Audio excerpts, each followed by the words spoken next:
Hi guys! Welcome back to my YouTube channel, and for today's video ay i-share ko sa inyo kung paano natin i-update ang ating email address and contact number sa ating online registration para sa ating digital TIN ID. So, ang una kong ginawa is nag-download ako ng PDF editor app para madali nating masagutan yung form na kukunin natin online. Next is punta lang kayo sa Google Chrome and i-search nyo yung BIR registration update and i-click nyo yung may makikita kayong S1905 na form.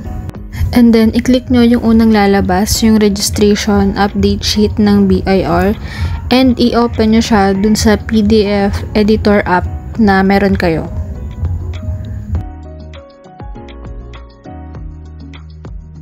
And after nun, pwede nyo nang ma-edit yung form. So, ayan.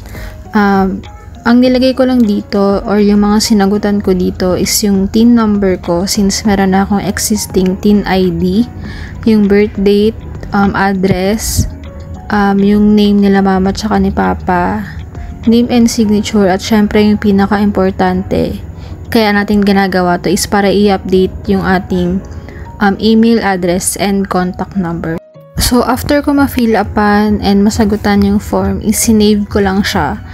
And, hindi ko siya ma-download directly. So, ang ginawa ko is shinare ko yung form kasi merong option doon kung saan nyo gustong i-share. And, ang ginawa ko is shinare ko siya dun sa aking email address. So, sinend ko siya dun sa aking email address. And, from there, since naka-direct attached na siya, is dun ko siya din-download. So, ang next nyong gagawin is hanapin nyo yung inyong RDO or Revenue District Office kung saan kayo registered or kung saan kayo nag-registered ng TIN nyo.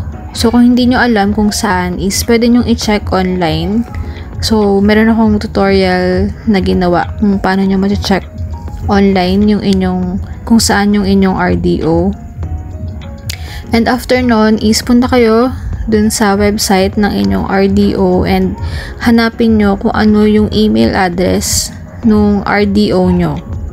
So, importante yun kasi kung saan kayo registered, dun lang kayo mag-send ng email.